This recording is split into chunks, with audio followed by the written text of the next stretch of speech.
wakioga wenye taka usafi wa kweli, usafi wa kweli, usafi wa kweli, wakioga wenye taka usafi wa kweli, ilimpa kushukuru mimi mauti, nami nisiyehudhuru yani safirani, yani safirani, haleluya, yani safirani, nami nisiyehudhuru yani safirani. Bwana Yesu asifiwe. Naomba tuketi tafadhali. Jioni leo somo ambalo linatuongoza kwa ajili ya jioni linaitwa nguvu ya mwili na damu ya Yesu. Nguvu ya mwili na damu ya Yesu. Bwana Yesu asifiwe. Nguvu ya mwili na damu ya Yesu.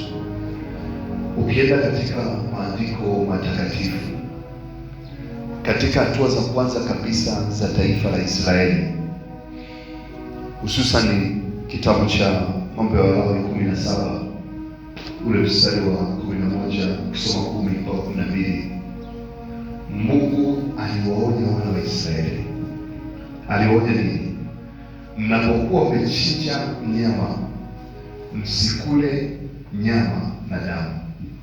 Damu imwagike kwenye ardhi, ila nyama mnaweza kula. Kwa nini? Kwa sababu ameongea vizuri, amesema ndani au uhai wa kiumbe chochote uko kwenye damu. Uhai wa mwanadamu yoyote uko kwenye damu. Ndio maana ukimwaga damu lazima utalipa. Unaweza kujibaraguza, unaweza kukwepa, lakini damu ya mtu yoyote inalipika. Ndio maana damu ya Abeli wakati wa Kaini kaka amemuua, mpaka leo bado inanena kwenye ardhi. Ndio maana ukitaka kufanya kazi kwenye ardhi, unataka kulima, lazima ukomboe. Vinginevyo damu ina nguvu. Kwa ukila damu na kile kiumbe, maana yake umekula chakula ambacho umejiungamanisha na mnyama. Ndio tofauti yake. Kwa hiyo damu imekuwa ni alama kwa miaka mingi juu ya masuala ya kiroho. Sikiliza kwa makini. Damu katika ulimwengu wa roho, wale wanaoabudu katika miungu ambao ni mingine, wanaabudu mashetani, wanahitaji damu kwa ajili ya kufanya mambo yaweze kwenda, kwa sababu roho zinapenda damu. Lakini pia hata Mungu wetu katika namna ambapo Waisraeli walikuwa wanakosea mara kwa mara, ilibidi wakatoe sadaka za damu. Lakini leo ukiuliza Wagogo ambao ni wenyeji wa huko, ni kwamba wakati wa matambiko mengine inabidi wakatoe sadaka za damu, wachinje wanyama ili kuweza kufanya mambo yaweze kwenda. Sasa kulingana na hilo, Biblia inaongea juu ya damu ya Yesu ambayo inatamani, ni damu ya Mungu. Ukiendelea makini, baba yake Yesu ni Mungu. Yesu ana baba wa kimwili, ila ana mama wa kimwili. Kwa damu iliyo thamani, iliyo safi, ambayo ni ya Mungu Baba mwenye damu ya kiroho, ndio ilimweka msalabani kwa ajili yetu. Kwa katika hiyo damu ina nguvu kuliko damu nyingine zozote. Ndio maana nilikwambia siku moja, ukiwa umeokoka huwezi kulogeka kama umesimama vizuri na Mungu, kwa sababu wataenda kutoa kikubwa sana. Watakachotoa watatoa damu. Na kwa sababu atatoa damu ulionayo wewe ni kubwa zaidi kuliko ile ambayo ilikuwa inatolewa na watu wengine wote. Sasa msikize kwa makini. Ukisoma kitabu cha Waebrania sura ya 12 mstari wa 24, anasema na kwa damu ya kunyunyiza ya Bwana Yesu Kristo inaonena mambo mema kuliko damu ya Abeli. Inaonena mambo mema kuliko damu ya Abeli. Swali, hiyo damu inanena mema yapi? Bwana Yesu asifiwe. Inanena mema yapi? Sasa nisikilize.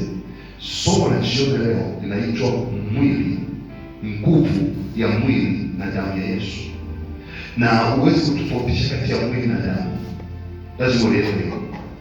Na ndio maana meza ya Bwana tunakuja kunywa jioni au tunakuja katika uponyaji inahusisha mwili na damu. Mwili wa Yesu na damu ya Yesu. Kwa sababu gani? Kwa sababu damu ya Yesu inaongea. Wapendwa katika Bwana, hata leo ukichukua kwenda kumnunua mtu barabarani, polini, ukamchinja, naomba nikwambie damu yake itanena. Damu ya mwanadamu inanena, ila inanena mambo gani? Inanena mambo mabaya. Ndio maana kitabu cha Waebrania 12:24 anasema damu ya Yesu Kristo inayonena mema kuliko ile damu ya Abeli. Ina maana ndani ya Yesu kuna mambo mema yanayonena. Sasa nisikilize kwa makini. Kwa nini Waisraeli walikuwa wanagombana na Mungu? Kwa sababu ya dhambi. Kwa nini Adamu alifukuzwa Edeni? Kwa sababu ya dhambi. Kwa nini Waisraeli wanapigwa na ndugu zao au watu mbalimbali? Kwa sababu ya dhambi. Kwa hiyo maana dhambi ukiondoa, mwanadamu amebarikiwa. Ina maana ukiondoa dhambi, mwanadamu anakuwa sio kawaida. Kwa unapomwamini au kupokea damu ya Yesu na kutambua nguvu ya damu ya Yesu, maana yake ile damu inanena mema. Mema yapi? Namba moja, msamaha wa dhambi. Kitabu cha Isaya 53 mstari wa 3 mpaka wa 5 umeeleza vizuri kwamba yeye alishuhudiwa kwa ajili ya makosa yetu, yeye alidharauliwa kwa ajili ya dhambi zetu. Anamalizia mstari wa 5 anasema kwa kupigwa kwake sisi tumefanya tumepona. Kwa kupitia damu ya Yesu mmoja, msamaha wa dhambi. Alipoenda msalabani akasema imekwisha, sio yeye ila damu imemaliza. 2, ukishafutiwa dhambi, jambo lingine ambalo damu inanena, inaponya magonjwa. Ndio maana nasema katika madhabahu kwa mara nyingine, ninasema ukiwa na magonjwa umejitakia, kwa sababu Yesu alimaliza. Maana yangu ni unaweza kuomba magonjwa yakaondoka, unaweza kuomba magonjwa yakakimbia, ila ukikanalo hakuna atakayekudai, kwa sababu Yesu Kristo alimaliza. Damu ya Yesu inanena mema wapi tena pengine? Kitabu cha Ufunuo sura ya 12 mstari wa 11 anasema wakamshinda kwa damu ya mwana kondoo na kwa neno la ushuhuda wao. Ina maana kwamba ushindi wa maisha ya Mkristo yoyote duniani ni kupitia damu. Ndio maana kuna wakati unaingia nyumbani unakuta mwili wote unauma magonjwa ambayo uelewi. Naomba nikwambie, sema Baba, naitia damu ya Yesu nena mema. Kuna wakati unaweza kuwa unasafiri, nimetokea mara nyingi, naona kabisa naletewa ajali.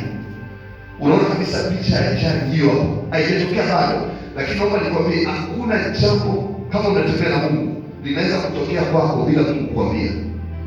Kwa unaona kabisa unatembea, unaona kuna ajali mbele, unaona picha damu unaiona. Kwa hiyo unachofanya ni kwamba Baba, kwa damu ya Yesu, naitia damu ya Yesu. Lakini tunajua historia za watu mbalimbali ambao walikamatwa na majambazi, walikamatwa wakati ndani ya watu, chini ya watu wengine, wakaitia damu ya Yesu. Kwa nini? Kwa sababu kitabu cha Ufunuo sura 12 mstari wa 11 anasema wakamshinda kwa damu ya mwana kondoo ambao hawakuthamini maisha yao hata kufa. Nisikize kwa makini. Unaweza kuwa na blanketi, unaweza kuwa na chandarua nyumbani. Ukikiona kitandani, wewe ukalala pembeni na chandarua kiko pembeni, mbwa hatakuuma au hatakuuma? Bwana Yesu asifiwe. Ukaenda chumbani kwako ukachukua chandarua ukakiweka pembeni ya kitanda na ukalala pembeni, mbwa hatakuuma au hatakuuma? Hatakuuma. Unaweza kuwa na damu ya Yesu, lakini kwa sababu utamki jambo kwenye damu ya Yesu, hakuna kitakachotokea kwenye maisha yako. Ni lazima utamke utakutumia damu ya Yesu kwa ajili ya nini? Baba, katika jina la Yesu, kwa damu ya Yesu ugonjwa na ufunika shindo katika jina la Yesu. Katika damu ya Yesu kuna nguvu, wakamshinda shetani, wakamshinda yule joka kwa damu ya mwana kondoo. Bwana Yesu akasema, nimewapa mamlaka ya kukanyaga ya nyoka na nge na nguvu zote za yule adui, na hakuna kitakachowazuru.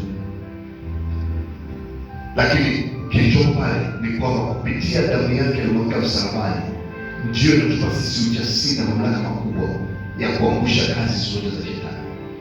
Ukiwa kama Mkristo ukatumia damu ya Yesu, kuna nguvu inatokea, kuna uumbaji unatokea. Nisikize kwa makini, nisikize kwa makini.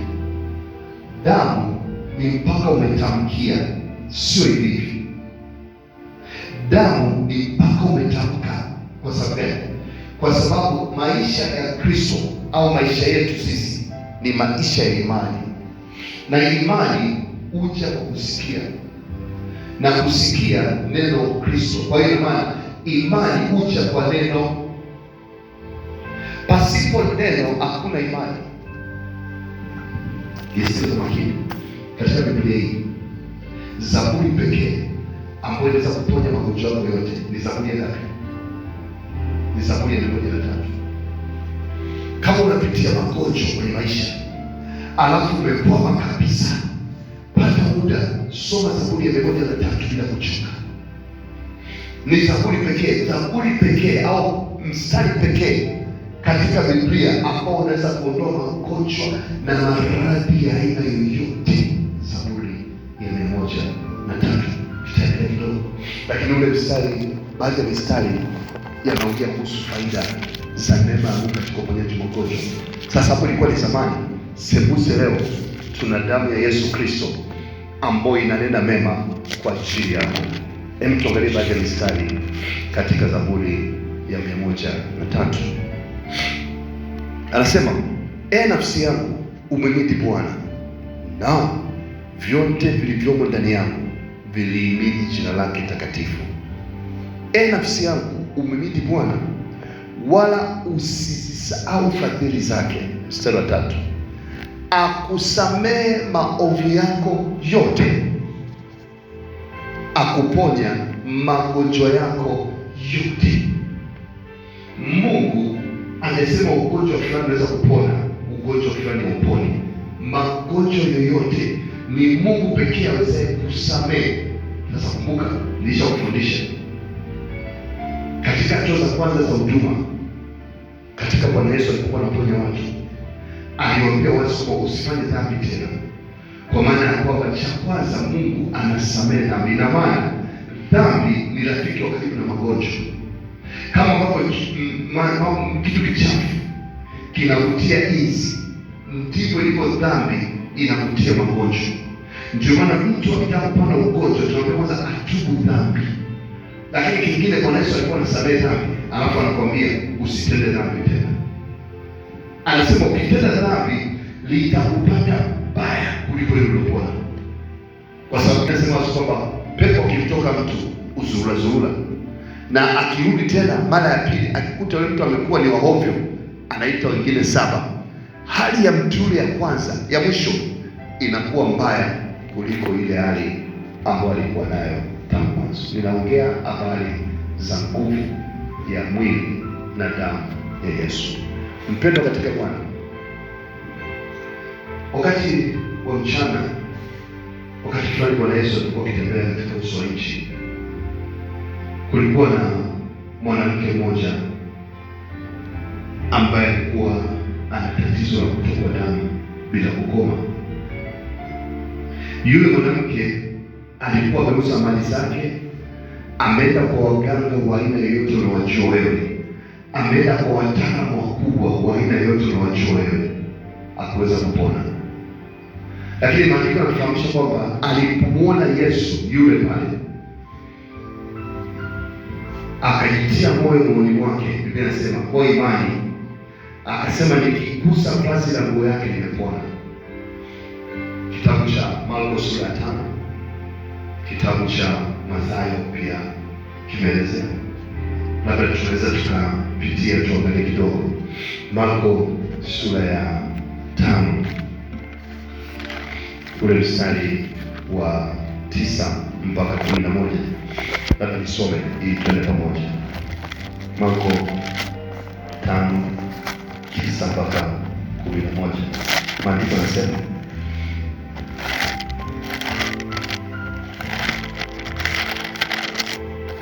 anasema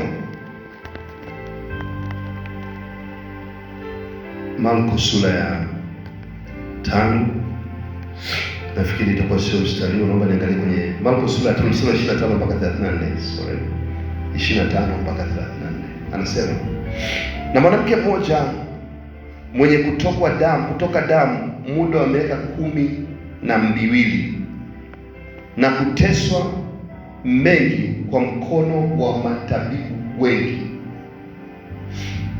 amegharimiwa vitu vyote alivyo navyo, kusimfae hata kidogo, bali hali yake ilizidi kuwa mbaya. Aliposikia habari za Yesu, imani inakuja kwa kusikia, alipita katika mkutano wa nyuma, akaligusa vazi lake, maana alisema, imani, nikiagusa mavazi tu nitapona. Mara chemchemi ya damu ikakauka, naye akafahamu mwilini mwake kwamba amepona msiba ule. Jioni leo ninatamani tunakuwa na ibada ya Ijumaa za mwili na damu ya Yesu. Ninaomba usifanye dini. Ukifanya kuwa ni dini, upokee chochote kwa Mungu. Usifanye kama ni utaratibu, tunaenda kidini, tunaenda kufuata taratibu za kanuni za ibada. Mpendo katika Bwana, ibada ya leo ya Ijumaa ya uponyaji haikuundwa hivyo. Iliundwa watu wanapokuja kanisani wawe na moyo kama wewe mwanamke anasema, nikienda leo jioni kanisani, kwa sababu ya matatizo unayopitia, ni kila mkate ambao ni mwili wa Yesu, ni kila divai ambao ni damu ya Yesu, itakuwa mzima. Magonjwa yanaweza kuwa ya akili, magonjwa yanaweza kuwa kiuchumi, magonjwa yanaweza kuwa magonjwa ambayo ni magonjwa na athiri mwili. Lakini maandiko yanafanya tuweze kujua kwamba kwa kupigwa kwa Yesu magonjwa yote yaliisha. Lakini nimesoma makusudi Zaburi ya 103 mstari wa 3, ambapo tumeangalia vizuri, nasema yeye akusamehe dhambi zako zote, akuponye magonjwa yako yote. Kwa hamna ugonjwa ambao Yesu Kristo mwana wa Mungu hawezi kuponya. Hakuna maradhi ambayo Yesu Kristo mwana wa Mungu hawezi kuponya. Ninatamani ujenge msingi mkubwa wa imani, ili jioni leo tunapoingia katika kushiriki meza ya Bwana ikaweze kuwa ni faida kwako badala ya kuwa ni mazoea hii.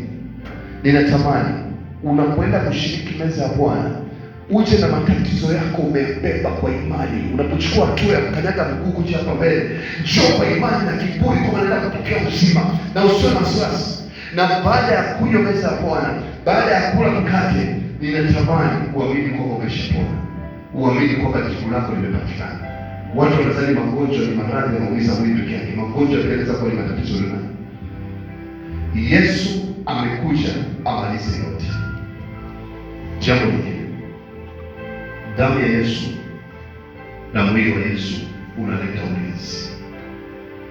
Damu ya Yesu na mwili wa Yesu unaleta ulinzi. Wana wa Israeli walipokuwa wanasafiri kutoka Misri kuelekea katika nchi ya ahadi. Usiku mmoja Musa akawaamuru, kwa sababu Bwana alimwelekeza, wanyunyize damu katika kila pembe ya nyumba yao, katika kila mlango, juu ya mlango na madirisha. Usiku ule malaika wa Bwana alipopita, aliua watoto wote wa kwanza, ila watoto wa Israeli hakuna hata mmoja aliyekufa. Tunakwenda kushiriki damu ya Yesu sawa sawa na Wakorintho wa kwanza sura ya 5 mstari wa 7. Labda tusome. Unapokea ulinzi. Ngoja nikwambie, ukishatoka kunywa damu hapa, ukala na mwili wa Yesu, kitakachotokea, adui atakapokuja atakutana na nguvu ya Mungu. Sio kwamba hiki tunafanya, imani yako kwa Yesu Kristo inakupa mamlaka ya tofauti. Aliagiza tuweze kushiriki meza ya Bwana, sio mwanadamu. Hatukuagizwa na dini, tumeagizwa na nani? Na Bwana Yesu mwenyewe. Hebu tuangalie kitabu cha Wakorintho wa kwanza ile sura ya 5 mstari wa 7. Wakorintho wa kwanza sura ya 5 mstari wa 7.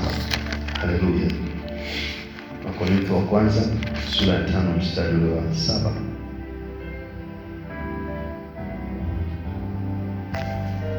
Anasema, basi jisafisheni, mkatoe ile chachu ya kale, mpate kuwa donge jipya, kama vile mlivyo amkutiwa chachu. Kwa maana Pasaka wetu amekwisha kutolewa kwa sadaka, yaani Kristo. Wapendwa katika Bwana, wale wanaojua kuna siku ya Pasaka, neno Pasaka, hii ibada ya Pasaka imetokea wakati wa Israeli kutoka katika nchi ya Misri kwenda nchi ya ahadi. Kwa Pasaka haikutokea barabarani. Kwa hiyo tukisema Pasaka wetu, maana yake yeye ndio ulinzi wetu. Musa alipochukua damu ya mnyama ambaye alikuwa amemchinja, akapaka juu ya milango, alikuwa anataka Pasaka. Pasaka ilikuwa ile damu. Kwa Pasaka wetu ni nani? Yesu Kristo amekwisha kutolewa. Tutakapoenda kushiriki jioni leo, kila mtu mwenye matatizo, kila mtu mwenye changamoto yanaenda kuwa ni mwisho katika jina la Yesu Kristo. Kama ambavyo ilikuwa katika kitabu cha Kutoka, ulinzi wa Mungu ulifanyika kwa wana Israeli, sio kwa sababu moja au nyingine, ila ni kwa sababu ya damu. Damu ya Yesu itakunenea mema vita vinapoinuka. Damu ya Yesu itakunenea mema adui anapokuja. Ulinzi wa Mungu unaimarika kwa damu ya Yesu Kristo. Bwana Yesu asifiwe. Jambo lingine, damu ya Yesu inarejesha mamlaka, pia inaleta ukombozi kwa waumini. Kama nilivyokuambia, ukisoma kitabu cha Ufunuo ile sura ya 12 mstari wa 11, natamani tusome kwa pamoja uweze kuelewa kilichokuwa kinamaanishwa. Ufunuo sura ya 12 mstari wa 11, maandiko yako wazi kwenye hilo. Anasema Ufunuo 12:11, anasema, nao wakamshinda kwa damu ya mwana kondoo. Sikiza kwa makini, aishi hapo. Na kwa neno la ushuhuda wao. Kwa unamshinda kwa damu kwa sababu ya ushuhuda, kwamba shetani, huu ugonjwa ambao umeniletea, Yesu alimaliza. Toka kwa jina la Yesu. Shetani, haya matatizo ambayo umeniletea, Yesu alimaliza msalabani. Kwa kupigwa kwake mimi nimepona. Kitabu cha Isaya 53 mstari wa 5 haijasema magonjwa peke yake, imeongea by his stripes we are healed. Healed from what? Disease, sickness, magonjwa, maradhi na vyovyote vile ambavyo ni uharibifu au upungufu katika maisha yako.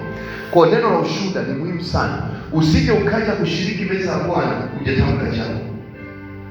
Tamka kitu kwamba Bwana, miguu yangu inapaswa kupiga hatua kwenda kushiriki mwili na damu yako. Ninaomba usababishe jambo fulani litokee. Na naomba nikwambie, Mungu wa ajabu atakufungua. Yaweza kuwa ni magonjwa ya tabia, magonjwa. Kuna mtu aliyekuwa anasali kanisani, alikuwa anavuta sigara wakati mshirika wa miaka mitatu, bado anavuta sigara. Amekamatwa na roho ya addiction, roho ya uraibu imemshika. Kwa Yesu Kristo anasaidia kupona. Lakini jambo la tano, damu na mwili wa Yesu unaleta uponyaji. Kama nilivyokuambia katika Zaburi 103 mstari wa 3, akuponya, akusamehe maovu yako yote, lakini pia akuponya magonjwa yako yote. Hakuna kinachoweza kubaki. Jambo la sita, kwa leo linaweza kuwa la mwisho, tunakumbushana juu ya nguvu ya mwili na damu ya Yesu. Kwa nini? Kwa sababu hii ni ibada ya uponyaji.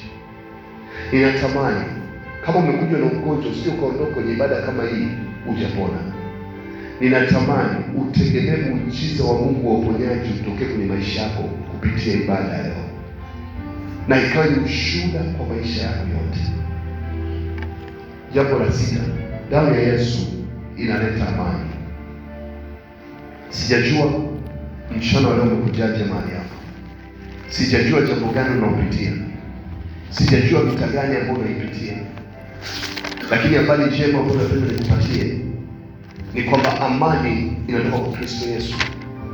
Damu ya Yesu Kristo inaleta amani. Labda tuangalie kitabu cha Warumi 5 sura ya kwanza. Warumi 5 sura ya kwanza.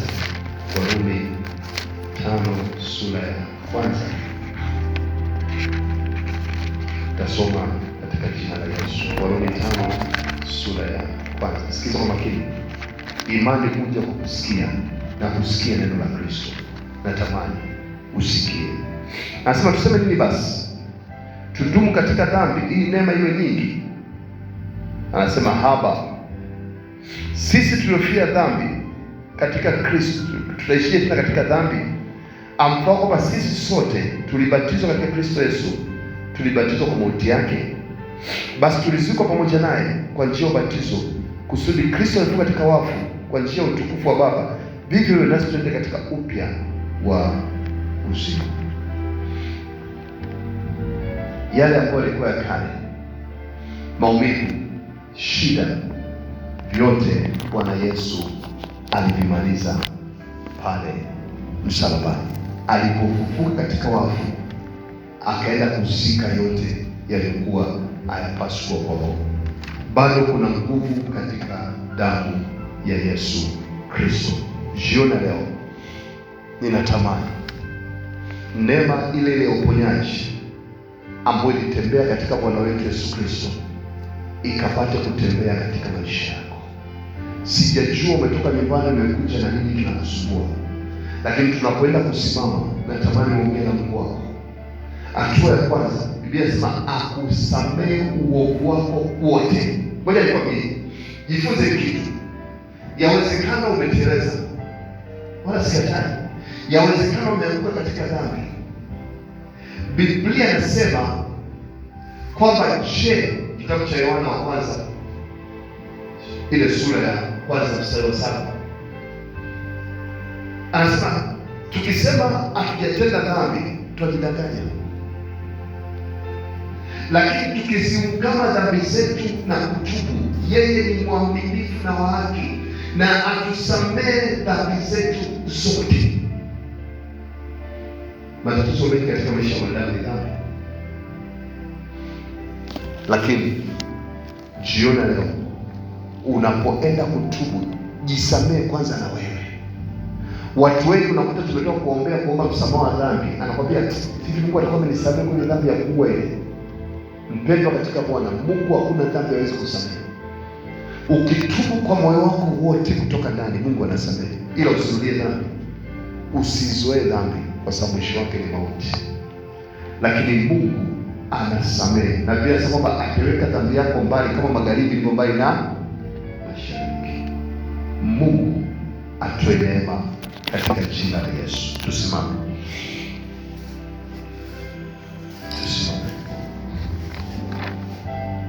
Damu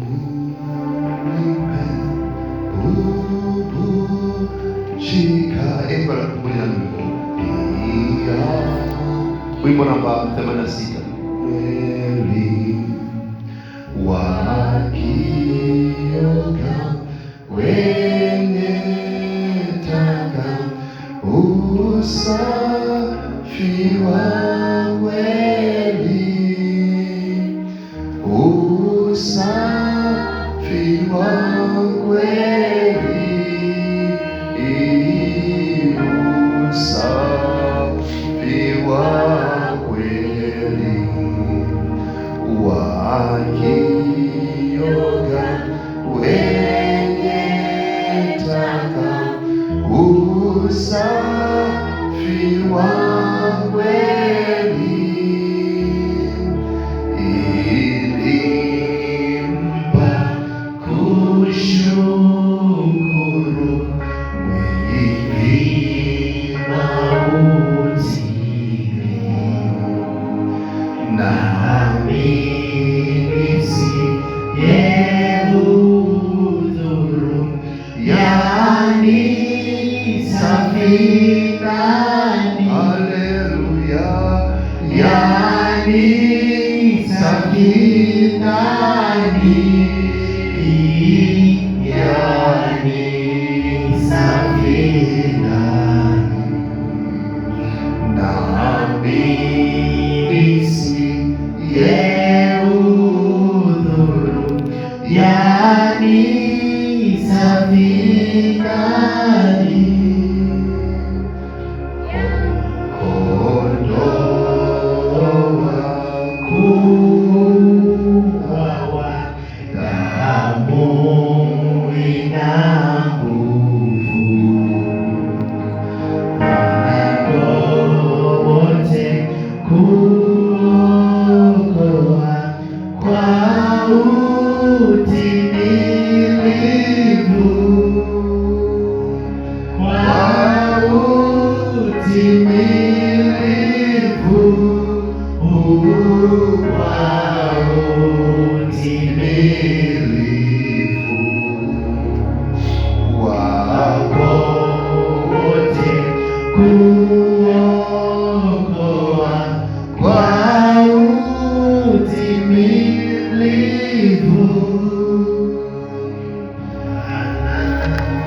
Sema Baba, katika jina la Yesu, ninasogea mbele zako jioni ya leo. Ee Mungu wangu, ninatubu dhambi zangu kwa unyenyekevu mwingi. Naomba unisamehe dhambi zote ambazo nimetenda kwa kujua au kutokujua, kwa kufikiri, kutenda au kuwaza. Ee Mungu wa mbingu na nchi, naomba unisamehe. Damu ya Yesu samehe dhambi yangu. Ongea na Mungu wako, unajua dhambi. Mwambie Mungu wako dhambi, taja dhambi zako. Mwambie Baba dhambi hii, mwambie Baba dhambi hii. Unajua inawezekana umemfyonya mtu, inawezekana umetamani, inawezekana ni mzinzi, inawezekana unaangalia vitu vya ajabu. Mwambie Mungu nisamehe katika jina la Yesu. Rabo sekere mosha kale robose. Rebo sama kale rabo shawa. Baba tunaomba rehema. Tunaomba rehema Bwana. Tunaomba rehema Bwana kama kanisa. Mungu wa mbingu na nchi, ondoa uovu wewe katikati yetu. Futa dhambi katika jina la Yesu. Ondoa aina yoyote ya dhambi Bwana. Ifute kwa damu ya Yesu. Damu ya Yesu, nena mema kwa ajili ya maisha yetu. Damu ya Yesu, nena mema kwa ajili ya maisha yetu. Damu ya Yesu, nena mema kwa ajili ya maisha yetu. Riba sekere mosha. Ikarabosha bakaremosa. Rabosa bakaremosa. Remosa. Katika jina la Yesu. Katika jina la Yesu. Katika jina la Yesu. Katika jina la Yesu. Baba takasa watu wako.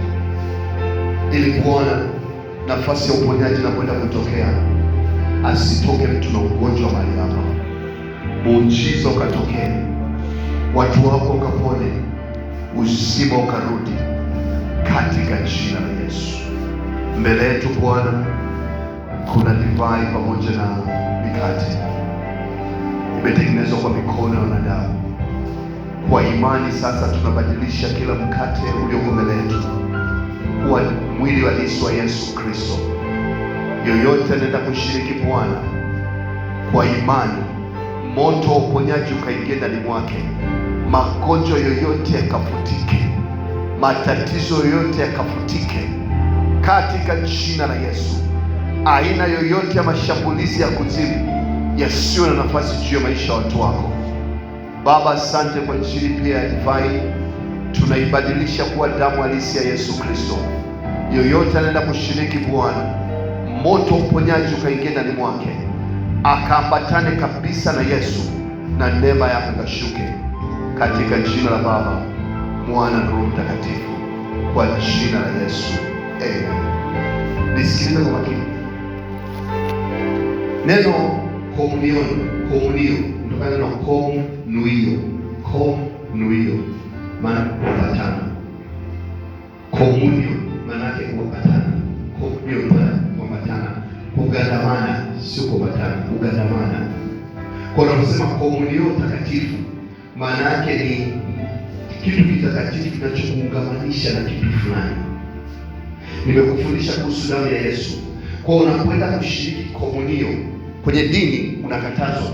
Sijui ushirika, sijui unatoa fungu la 10, sijui ufanye nini. Mpendwa, sifa pekee ya kushiriki komunio ni kuomba msamaha wa dhambi, ni kuomba rehema. Hizo nyingine ni taratibu za dini, kwa sababu ni ushirika. Komunio maana yake ni umoja, lakini ndio kama umoja na Yesu Kristo mwana wa Mungu, ambaye kwa kupigwa kwake sisi tumepona. Unapoenda kushiriki mwili wa Yesu, unajikomunika, unajiungamanisha na Yesu. Kama ukijiungamanisha na Yesu, mwili wake hautawahi kuwa na dhambi, mwili wake hautawahi kuwa na magonjwa, ndipo unapokea uzima. Komunio kwenye mwili, kwenye damu, maana yake unakunywa damu yako inaingia na damu ya Yesu. Mwili unaondokana aina yoyote ya maradhi ndani yako. Kwa unajiungamanisha na Yesu Kristo moja kwa moja, unakomunika na kwamba vidole viwili pamoja vinakuwa kitu kimoja ambao vimetenganishwa. Ndio maana yake. Kwa jioni leo unapoenda kushiriki mwili wa Yesu, kushiriki maana yake kujiungamanisha, kukomunika, komunio na mwili wa Yesu. Unajiungamanisha na mwili wa Yesu, unajiungamanisha na damu ya Yesu. Naomba nikwambie, Biblia katika kitabu cha Wakorintho 11:25 anasema ile damu ni damu mpya ya agano. Tunaingia katika agano jipya. Kwa kinachotengeneza muhuri wa agano jipya ni mwili na damu ya Yesu Kristo. Kama mwili na damu ya Yesu hakuna muhuri, hakuna Ukristo. Kwa kinachofanya tuungamanike na Yesu ni mwili na damu. Kwa jioni leo nimetumia muda kidogo kueleza kwa sababu moja. Nataka usije ukawa umekuja kanisani kwa ubiri dini na kupotezea muda. Utaenda nyumbani hujapokea. Natamani unapokuja jioni leo upokee kitu kiingie ndani mwako. Nimekwambia damu ya Yesu inaleta furaha. Damu ya Yesu inasamehe dhambi. Damu ya Yesu inaponya magonjwa. Damu ya Yesu inaleta amani. Damu ya Yesu inakusaidia kuweka ulinzi katika maisha yako. Damu ya Yesu inakusaidia kuwa na mahusiano mazuri na Mungu. Damu ya Yesu inaondoa nuksi na balaa. Damu ya Yesu inakufanya katika familia ya Mungu, mchanganyiko wa familia ya Mungu. Kwa hiyo ina nguvu kupita kiasi. Damu ya Yesu inanena mema. Kwa kama kuna mabaya yoyote ndani yako, unapoenda kushiriki, natamani uchukue kwa imani. Imani huja kufanya kusikia. Ndio maana najaribu kucheka imani yako. Usije ukaja kama jini, ukajipeleka tu mbele, ukachukua mkate, ukachukua mwili, alafu kanywa. Umepoteza muda. Natamani mwambie Bwana, uweze kusema uongo. Na kwenda kushiriki mwili huu, nahitaji kupona kweli, sio kukisia. Bwana Yesu asifiwe. Naomba sasa kanisa pite tena, tukiendelea. Nikipata siti kuimba imba za wokovu, ulimi ujaponya mavumbini mwa ufu, vumbini mwa ufu, vumbini mwa ufu, ulimi ujaponya. Subiri kidogo, subiri kidogo. Mwa ufu, Bwana umenikirimu nisiyestahili, kwa damu yako sehemu ya mali ya kweli, ya mali ya kweli, ya mali ya kweli, kwa damu yako sehemu ya mali ya kweli. Baba, tunakushukuru jioni leo. Umetuleta nyumbani mwako kwa ajili ya kutaka kutuponya. Watoto wako wamejenga imani kubwa kwamba kupitia meza hii ya leo hakuna magonjwa yatakayobaki ndani mwao. Matatizo na changamoto zote za maisha zinaenda kufutika katika jina la Yesu. Utukufu wako utakuwa juu ya maisha ya kila mmoja. Baba, ninaomba yoyote anachukua hatua ya imani, kile ambacho ataomba kupitia damu hii ndani ya masaa 24 katokee katika jina la Yesu. Ndani ya masaa 24 katokee katika jina la Yesu. Watakapokiri mambo makubwa, Baba, thibitisha neno lako kwa miujiza na maajabu katika jina la Yesu. Amen. Naomba upite leo uchukue mwili na damu ya Yesu. Nikubali kukuimbia mbinguni milele, Mungu nitakusifia jina lako pweke, jina lako pweke, jina lako pweke, mbinguni